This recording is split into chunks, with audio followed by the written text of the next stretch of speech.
Hello students, मैं हूं प्रवीण और आप देख रहे हैं Mathspreneur. Today I am going to discuss the previous year question paper 2020 of class 10th। जैसा कि आप देख पा रहे हैं सेट नंबर 3011। इस क्वेश्चन पेपर में 4 सेक्शन गिवन हैं, section A, B, C and D. हर सेक्शन के लिए हम एक एक वीडियो लेकर चलेंगे जिससे कि वीडियो ज़्यादा लंबी ना हो। तो चलिए चलते हैं बिना किसी देरी के। Question number 1, if one of the zeros of the quadratic polynomial x square plus 3x plus k is 2 then the value of k is। तो k की वैल्यू पूछ रहा है, इस k की वैल्यू पूछ रहा है। एक जीरो आपको गिवन है, ये 2 ऐसा नंबर है जो इस एक्सप्रेशन को जीरो बना देता है। तो px गिवन है, px equals to x square plus 3x plus k at x equals to 2, at x equals to 2 पर वैल्यू इसकी ज़ीरो हो जाती है। 2 पुट कर देंगे तो इसकी जो वैल्यू है वो ज़ीरो हो जाती है। 3 इंटू 2 प्लस के, ये 4 हो जाएगा। 3 2 6 प्लस के, इधर ज़ीरो है ही, इसको प्लस कर लो, 10 हो जाएगा और इधर ले आएंगे तो -10 and that is the answer -10। Option B is the correct option. चलते हैं नेक्स्ट क्वेश्चन की तरफ। Question number 2, the total number of factors of a prime number. तो प्राइम नंबर की डेफिनेशन हम बचपन से पढ़ते चले आ रहे हैं कि prime number is that number which exactly divisible by itself and 1। तो केवल दो ही फैक्टर पॉसिबल है, एक तो वो खुद से कटेगा और एक 1 से कटता है। तो आंसर हो जाएगा कौन सा? सी, that is 2। Let us move to the question number 3. The quadratic polynomial, the sum of whose sum is -5 and their product is 6। फिर से क्वाड्रेटिक इक्वेशन का क्वेश्चन आ गया जिसमें कि सम और प्रोडक्ट आपको गिवन है। तो एक जनरल फॉर्म होती है इक्वेशन बनाने की, क्वाड्रेटिक पॉलिनोमियल बनाने की एक जनरल फॉर्म होती है एक्स स्क्वायर माइनस के ए बी मल्टीप्लाई में एक्स प्लस ए बी, जहाँ पर कि ये प्रोडक्ट है और ये सम है। तो जहाँ सम दे रखा है वहाँ पुट कर देंगे और प्रोडक्ट जहाँ है वहाँ प्रोडक्ट पुट कर देंगे। Equals to x square minus a plus p की जगह -5 पुट करेंगे प्लस 6, माइनस माइनस प्लस हो जाएगा और यही इसका आंसर होगा, मतलब पॉलिनोमियल। बढ़ते हैं नेक्स्ट क्वेश्चन की तरफ। Question number 4, the value of k for which the system of equation x plus y minus 4 equals to 0 and 2x plus k y equals to 3 has no solution. तो दो equation आपको given हैं, x plus y equals to 4 लिख देता हूँ इसे, और second equation given है 2x plus k y equals to 3। जब नो सॉल्यूशन होता है, नो सॉल्यूशन के लिए कंडीशन होती है a1 upon a2 equals to b1 upon b2। a1 a2 b1 b2 क्या चीज़ हैं? ये इनके कोफिशिएंट्स हैं, a1 a2 b1 b2। Put करेंगे तो 1 upon 2 equals to 1 upon k आ जाएगा। यहाँ से 1 अपॉन k आ गया और यहाँ से 1 अपॉन 2 आ गया। क्रॉस मल्टीप्लिकेशन कर दो तो k इक्वल्स टू 2 आ जाएगा and that is the answer, option D. अगर यही क्वेश्चन आपसे बोल देता कि वन सॉल्यूशन, यही क्वेश्चन आपसे कह देता कि वन सॉल्यूशन दे रखा है, केवल exactly one solution is possible, तो क्या होता है इस केस में? तो a1 upon a2 not equals to b1 upon b2 कर देते हैं। और यही चीज़ इनफाइनेटली मैनी सॉल्यूशंस कह दे तो इनफाइनेटली मैनी सॉल्यूशंस, इस तरीके से भी आ सकता है। तो लिखोगे a1 upon a2 equals to b1 upon b2 equals to c1 upon c2। Note down कर लेना, इन तीनों में से किसी एक कंडीशन पे क्वेश्चन पूछा जा सकता है। बढ़ते हैं आगे। क्वेश्चन 5 की तरफ। The HCF and LCM of 12, 21, 15 respectively are. तो 3 नंबर दे रखे हैं 12, 21, 15। प्राइम फैक्टराइजेशन कर लेंगे। इस क्वेश्चन को तो ज़्यादा कुछ खास बताने की ज़रूरत नहीं है। 2 इंटू 2 इंटू 3 प्राइम फैक्टराइजेशन हो जाएगा, इसका हो जाएगा 3 इंटू 7, इसका हो जाएगा 3 इंटू 5। आप इस तरीके से कर लेना। 12 अगर नहीं समझ आ रहा तो 2 6 ज़ा 12, 2 3 ज़ा 3 1 ज़ा, इस तरीके से। तो इसमें से HCF क्या होगा? HCF होगा जो भी कॉमन दिख रहा है वही HCF होगा। केवल 3 कॉमन है और कुछ भी कॉमन है नहीं इसमें। कुछ और भी कॉमन होता तो मल्टीप्लाई कर देते। HCF आ गया 3, LCM आ जाएगा, बाकी का जो बचा है HCF में मल्टीप्लाई कर दो। तो 3 इंटू क्या बचा है 2 इंटू 2 इंटू 5 इंटू 7, 3 2 ज़ा 6, 6 2 ज़ा 12, 12 5 ज़ा 60 और 6 7 ज़ा 42, 4 2 0। HCF 3 हो गया, LCM 4 2 0। This one, option C is the correct answer. Question number 6. The value of x for which 2x, x plus 10, 3x plus 2 are the 3 consecutive terms of an AP. भाई AP का question है, series का question दे रखा है। AP क्या होती है? AP होती है a plus D, a plus 2d। इसमें हो क्या रहा है? Plus D. मतलब कि मान लो मैं तुमसे कह दूं कि ये एक AP है, इसमें हो क्या रहा है? Plus two plus two. मतलब कि कॉमन डिफरेंस सेम होता है। तो अगर मैं इसमें से ये घटा दूं, जो आंसर आएगा, तो इसमें से जो इसे घटा दूं तो दोनों सेम होने चाहिए। इन दोनों का जो कॉमन डिफरेंस होगा वो सेम होना चाहिए। तो कर देते हैं, इसमें से इसे घटा देता हूँ। x plus 10 minus 2x equals to 3x plus 2 minus x plus 10। Solve कर लेते हैं। x plus 10 minus 2x equals to 3x plus 2 minus x minus 10। x की टर्म को कैलकुलेट करोगे तो minus x plus 10 equals to 3x में से ये गया तो 2x minus 8।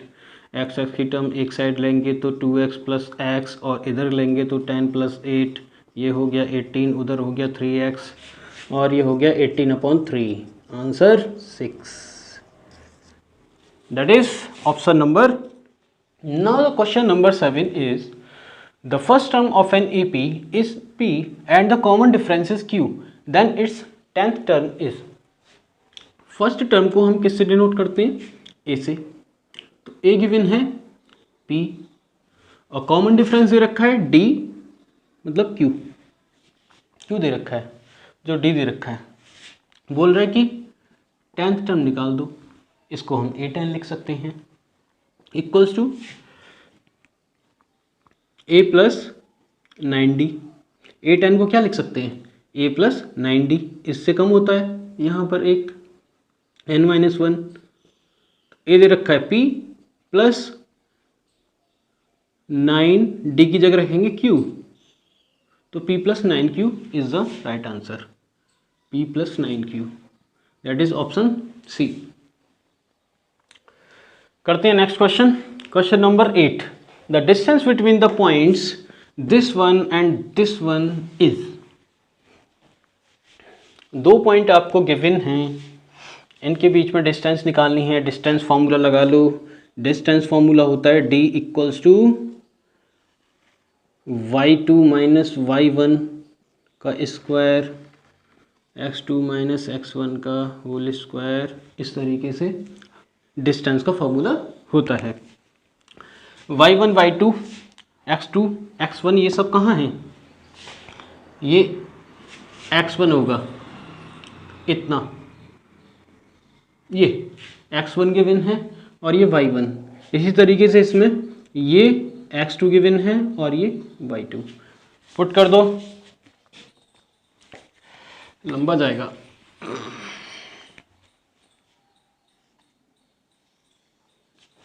y2 minus y1, इसमें से 0 घटाएंगे तो 0 का तो कोई मतलब ही नहीं रहेगा, 0 लिखते ही नहीं। इसी का होल स्क्वायर कर देते हैं, a sine theta minus b cos theta,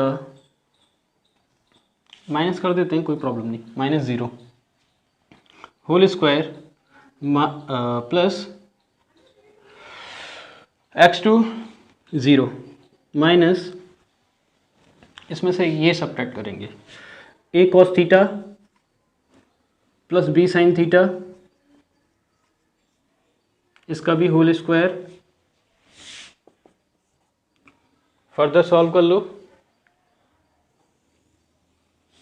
आ जाएगा a square sine square theta, इसमें लगा देंगे ए माइनस बी का होल स्क्वायर और इसमें लगाएंगे ए प्लस बी का whole square.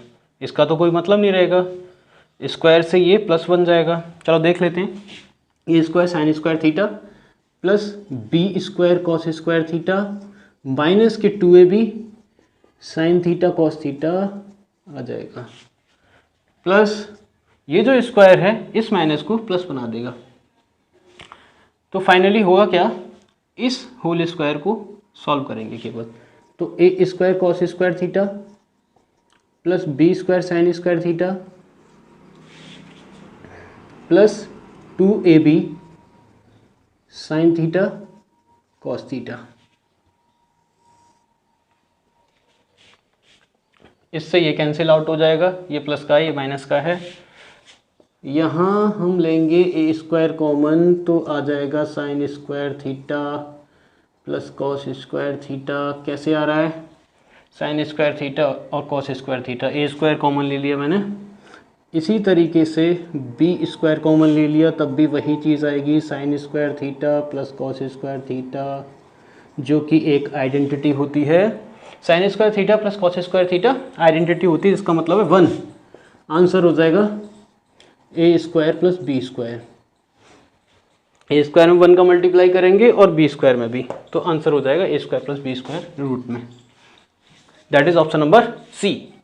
Now the question number 9, if the point K0 divides the line segment joining the points A 2 - 2 and B -7 4 in the ratio 1:2, then the value of K is।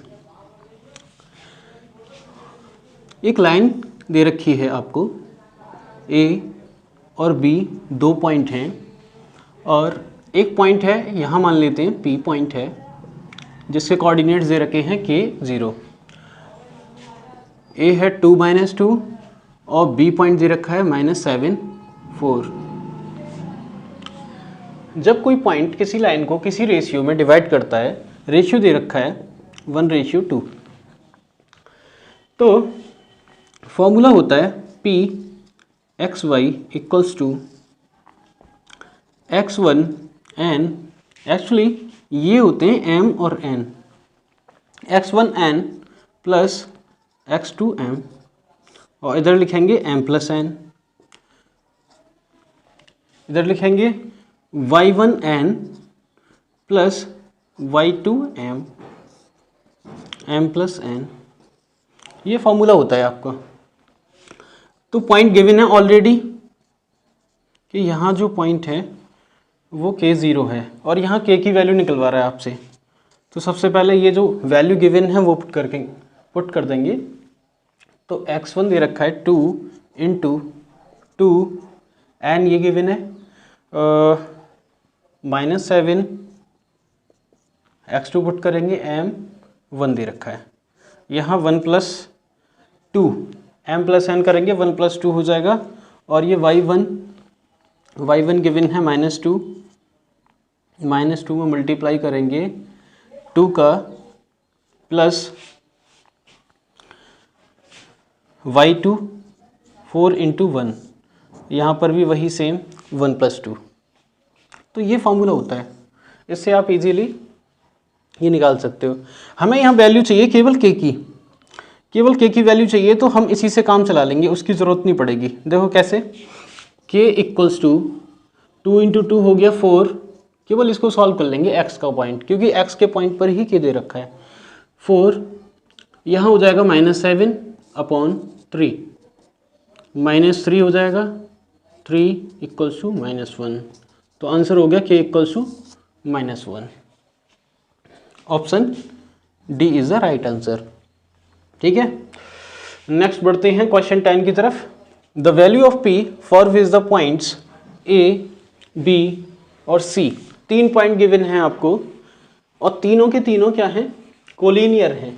Collinear का मतलब क्या होता है, अगर 2 या 3 point या उससे भी ज़्यादा पॉइंट्स अगर आपको कोलिनियर बता रखे हों तो इसका मतलब है वो एक स्ट्रेट लाइन बना सकता है। वो सारे के सारे पॉइंट्स मिलकर एक स्ट्रेट लाइन बना सकते हैं। कैसे, जैसे 1, 2, 3, इन तीनों पॉइंट को हम मिला दें, अगर ज्वाइन कर दें तो एक स्ट्रेट लाइन बन जाएगी। इन्हीं पॉइंट्स को हम बोलते हैं कोलिनियर पॉइंट्स।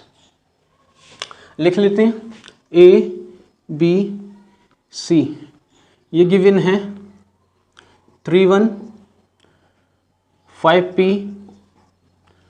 और 7, -5। p की वैल्यू निकालनी है। यहाँ आपको p गिवन है, p की वैल्यू निकालनी है। जब एक ही लाइन, सेम लाइन आपको दे रखी हो, उसमें 3 पॉइंट गिवन है, तो इसका मतलब इसका स्लोप सेम होना चाहिए।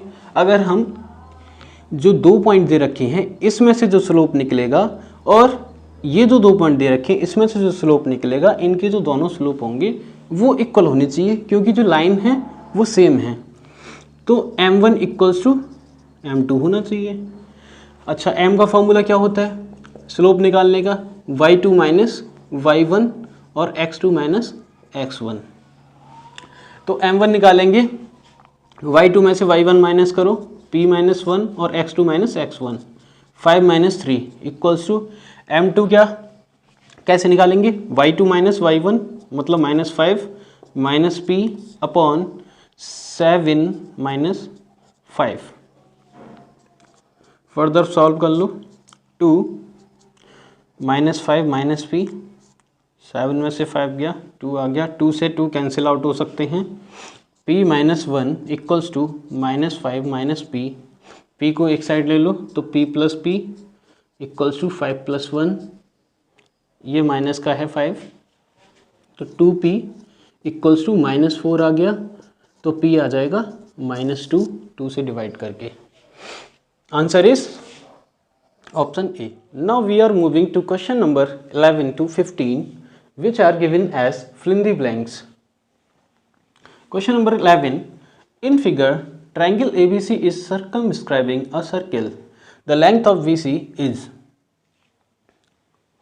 तो ये फिगर दिया हुआ है आपको, एक ट्राइंगल के अंदर सर्कल दे रखा है जिसमें कि ये 4 दिया हुआ है, ये 3 दिया हुआ है और ये AC गिवन है आपको 11। तो according to the theorem of tangent, if we draw 2 tangents from a single point then they are equal. तो ये दोनों टेंजेंट्स इक्वल हो जाएंगी, AP और AR। यहाँ BP और BQ इक्वल हो जाएंगी और यहाँ RC QC के इक्वल हो जाएगी।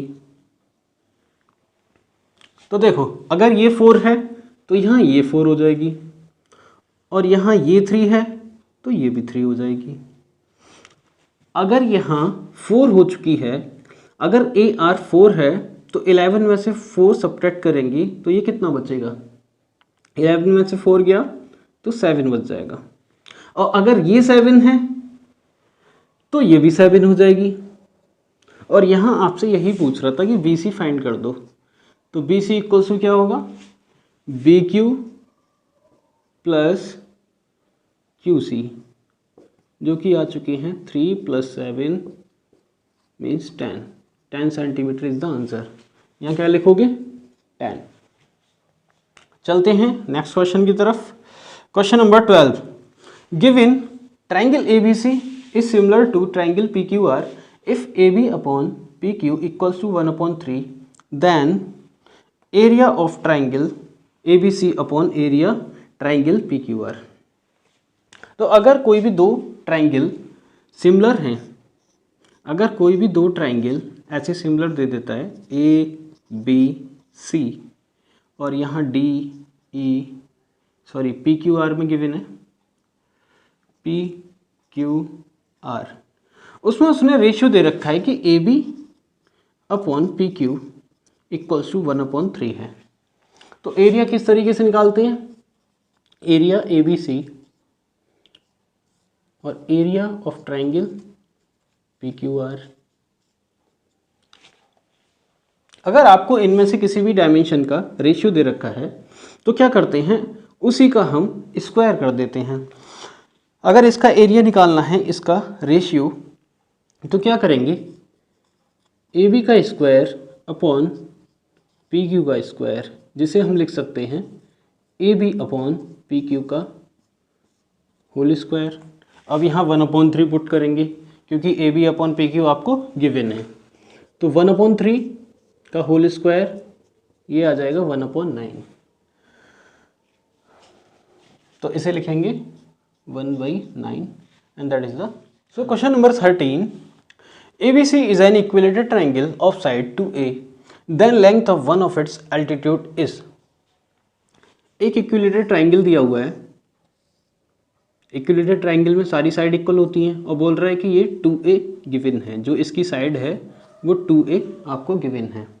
अगर मैं यहाँ से एक एल्टीट्यूड डाल दूँ, उसी की लेंथ ये पूछ रहा है, उसी की लेंथ ये पूछ रहा है कि इसका एल्टीट्यूड बता दो, ए बी सी, और इसे मान लेते हैं पी पॉइंट मान लेते हैं। तो ये 2A है, हमें पता है ये इक्विलेटरल ट्राइंगल है, जब एक एल्टीट्यूड इस पर डालेंगे तो ये क्या करेगा, इसको बाइसेक्ट करेगा। बाइसेक्ट का मीन्स इक्वल हाफ्स में इसको डिवाइड कर देगा। तो अगर ये 2A है तो ये A हो जाएगा, इतना पार्ट A हो जाएगा। इसमें पाइथागोरस थ्योरम लगा देंगे, कैसे, AC का स्क्वायर इक्वल्स टू AP का स्क्वायर प्लस PC का स्क्वायर। वैल्यू पुट करेंगे, AC गिवन है 2A का होल स्क्वायर, AP निकालना है और PC A है, तो A का स्क्वायर कर दिया।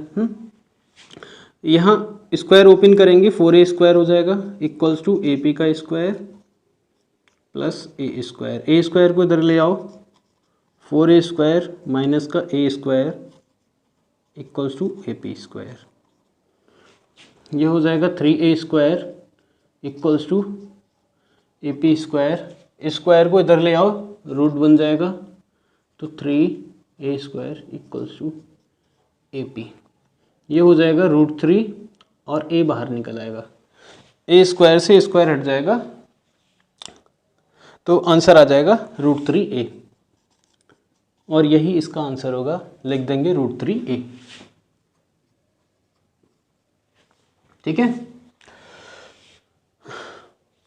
नेक्स्ट करेंगे question number 14। Question number 14 trigonometry का क्वेश्चन है, cos 80 upon sin 10 plus cos 59 cosec 31। बहुत इजी क्वेश्चन है, इसको क्या कर लेते हैं, चेंज कर लेते हैं। कैसे, इसको लिख सकते हैं cos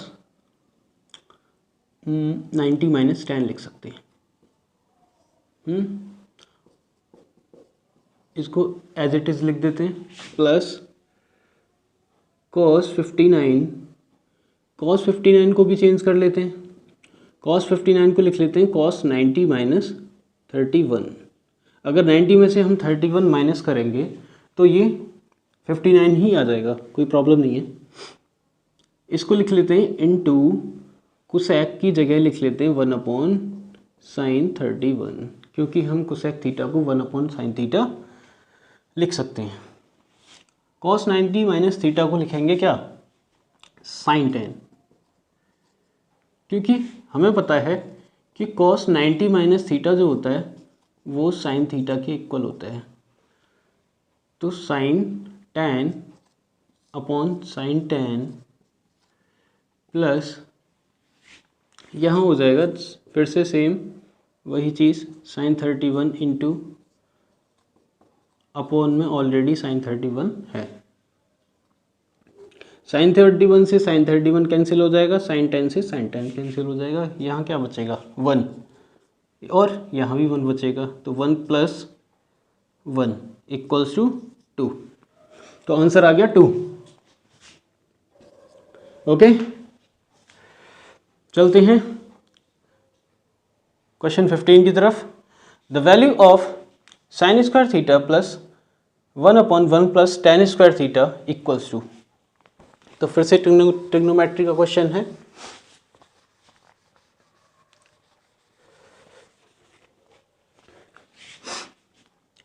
sign square theta plus 1/1 plus tan square theta equals to. जब भी ट्रिग्नोमेट्री का आपको क्वेश्चन प्रूव करना हो तो आप क्या करें, एक हिंट दूंगा, tan theta, cot theta, sec theta और cosec थीटा को आप साइन और कॉस में चेंज करने की कोशिश करें। तो यहाँ पर ये तो ऑलरेडी साइन में है, हम tan को क्या करेंगे, साइन और कॉस में चेंज करेंगे। ओके, तो sign square theta plus 1/1 plus sine square theta upon cos square theta. Further solve करेंगे, 1/, एलसीएम लेंगे इधर, कॉस स्क्वायर थीटा, तो cos square theta plus sine square theta, ये कॉस स्क्वायर थीटा ऊपर चला जाएगा, sign square theta plus cos square theta ऊपर आ जाएगा, और ये cos square theta plus sine square theta जो कि एक आइडेंटिटी होती है 1, ये 1 बन जाएगा। Sign square theta plus cos square theta upon 1।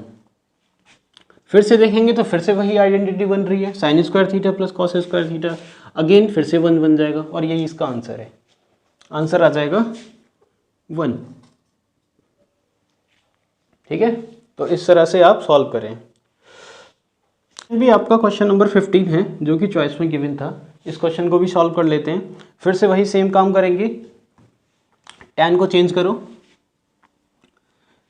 1 plus, सीधे चेंज कर दे रहा हूँ मैं, sign square theta upon cos square theta bracket.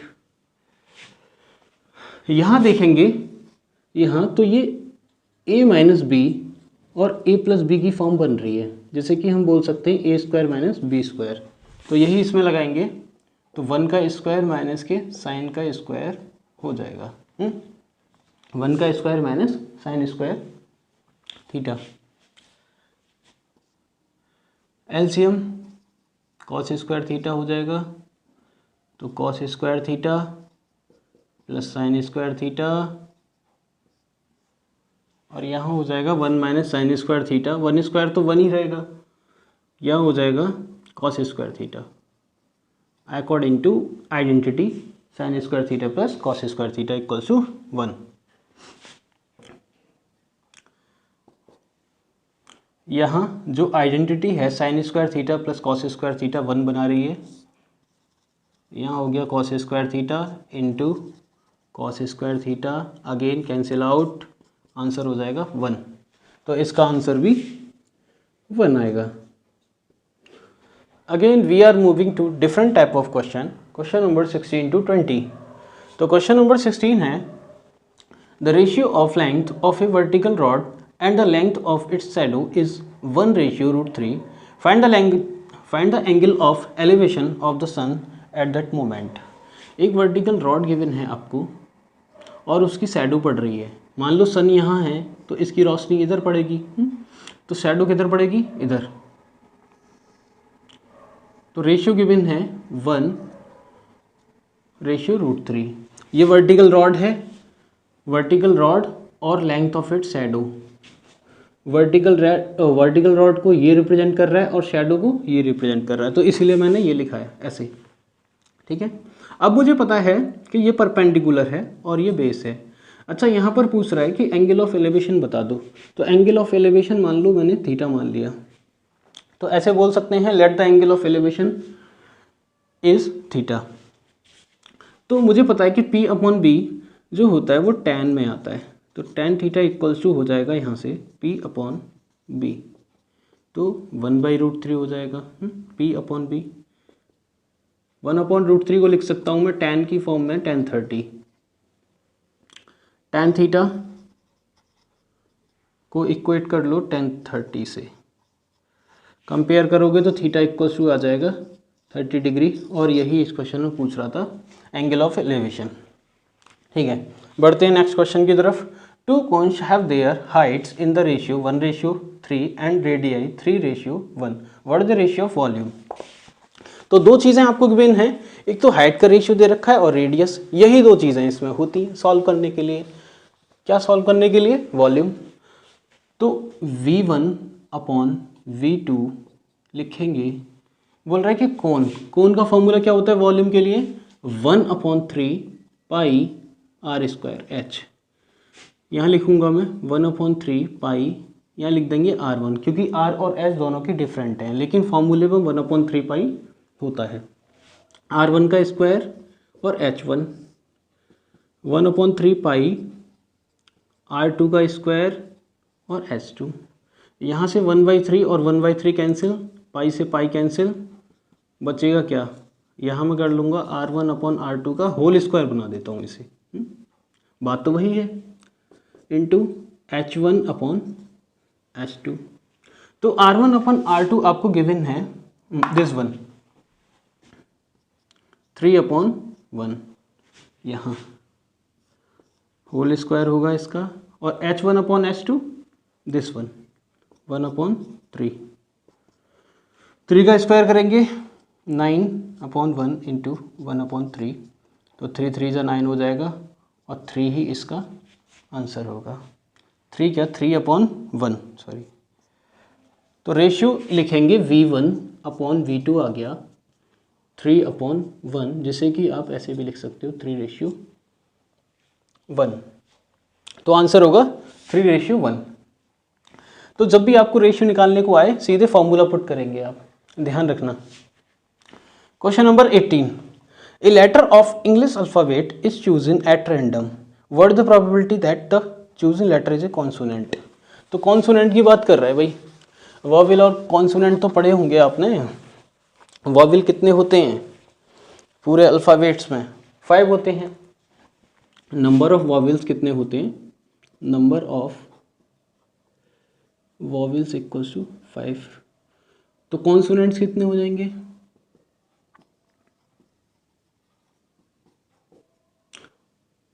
पूरे जो अल्फ़ाबेट्स होते हैं वो 26 होते हैं, 26 में से 5 सब्ट्रैक्ट कर दो, तो जो भी बचेंगे वो कॉन्सोनेंट होंगे। ठीक है, तो प्रोबेबिलिटी निकलवा रहा है, जो प्रोबेबिलिटी है वो कॉन्सोनेंट की निकलवा रहा है। किसकी निकलवा रहा है? कॉन्सोनेंट की। तो फेवरेबल जो इवेंट्स होते हैं वो ऊपर लिख देते हैं, और जो टोटल केसेस होते हैं उसे नीचे लिख दिया जाता है। तो पॉसिबल केसेस कितने हैं? 21, और टोटल केसेस कितने हैं? 26। तो 26 में से 21 ही पॉसिबल है, और यही इसका आंसर होगा। तो question number 19, a die is thrown once, what is the probability of getting a number less than 3? अगर आप डाइस को थ्रो करते हैं तो 1 से लेकर 6 तक, मतलब 1 आएगा या 2 आएगा या 3 आएगा, ऐसे होता है। तो बोल रहा है कि लेस देन 3, तो लेस देन 3 तो भाई 1 आएगा या फिर 2 आएगा, यही चीज़ पॉसिबल है। यही दो नंबर पॉसिबल हैं, क्योंकि वो लेस देन 3 बोल रहा है, इक्वल टू 3 भी नहीं बोल रहा, तो केवल यही दोनों पॉसिबल हैं। तो यहाँ लिख देंगे पॉसिबल केसेस इक्वल्स टू 1 और 2, मतलब ये क्या चीज़ हो गई, इसे ही लिखेंगे हम 2। तो पॉसिबल केसेस हैं 2, इसे ना लिख के आप डायरेक्टली इसे लिख सकते हो, ये तो मैंने समझाने के लिए लिखा था। तो पॉसिबल केसेस कितने हो गए? 2। तो प्रोबेबिलिटी कैसे निकालोगे? Probability of number less than 3, ऐसे ही लिख देते हैं। चलो, नंबर वैसे लेस देन 3 इस तरीके से लिख सकते हो। Probability number less than 3 equals to 2 by total cases कितने होते हैं? 6, क्योंकि उसमें पॉसिबल केसेस यही हैं, 1 से लेकर 6 तक आ सकता है, मैंने बताया था। इसको कट कर देंगे तो 2 बन जा 2 और 2 3 जा तो 1/3 और यही इसका आंसर है। तो प्रोबेबिलिटी नंबर लेस देन 3 का क्या आ गया 1/3। करते हैं चॉइस में, दूसरा भी प्रोबेबिलिटी का क्वेश्चन दिया था, ये चॉइस में है, कोई सा भी एक कर सकते थे आप। इसको भी करके दिखाता हूँ। If the probability of winning A game is 0.07, what is the probability of losing it. अगर जीतने की प्रोबेबिलिटी 0.07 है तो आपको बतानी है हारने की। वाह वाह, क्या क्वेश्चन है। तो प्रोबेबिलिटी ऑफ विन की आपको गिवन है 0.07। तो प्रोबेबिलिटी ऑफ लूज होने की निकालोगे, क्या करोगे, सिंपल सा 1 में से माइनस कर दोगे इसे, सॉरी सिंपल सा 1 में से माइनस कर दोगे तो 0.93 आंसर आ जाएगा। ऐसा क्यों किया, 1 में से क्यों माइनस कर रहे हैं यहाँ पर, 1 में से क्यों माइनस कर रहे हैं, क्योंकि अगर कोई चीज़ 100% होती है, जैसे मैंने बोल दिया कि 100% है, तो इसका मतलब पूरी तरह से श्योर हैं आप कि वो काम होकर रहेगा। जैसे मैंने बोल दिया कि आज बारिश होगी, बहुत ज़्यादा बादल हो रहे हैं और थोड़ी सी बूंद भी बढ़ रही है, तब मैं बोल रहा हूँ कि भाई बारिश होगी, तो 100% हो जाएगी। और 100% को हम किस तरीके से लिख सकते हैं, तो 100/100, इसको काटोगे क्या होगा 1। तो वैल्यू के फॉर्म में लिखोगे तो 1 होती है, जो वैल्यू होती है वो 1 होती है। तो 1 से ज़्यादा किसी भी चीज़ की प्रोबेबिलिटी नहीं हो सकती। चलो चलते हैं क्वेश्चन नंबर 20 की तरफ। If the mean of the first n natural number is 15 then find n।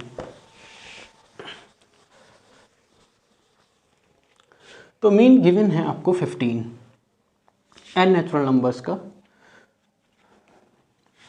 तो नेचुरल नंबर कौन से होते हैं, 1 से स्टार्ट होते हैं, 1 2 3 4 इस तरीके से n तक जा रहा है।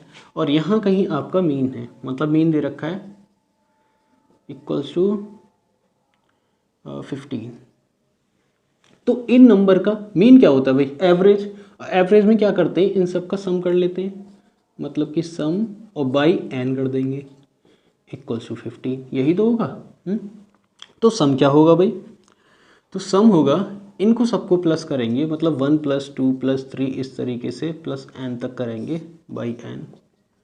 और इसका हम फॉर्मूला जानते हैं कि अगर नेचुरल नंबर का सम कर रहे हैं तो n + 1/2, नीचे n तो दे ही रखा है, तो ये फार्मूला होता है उसका 15।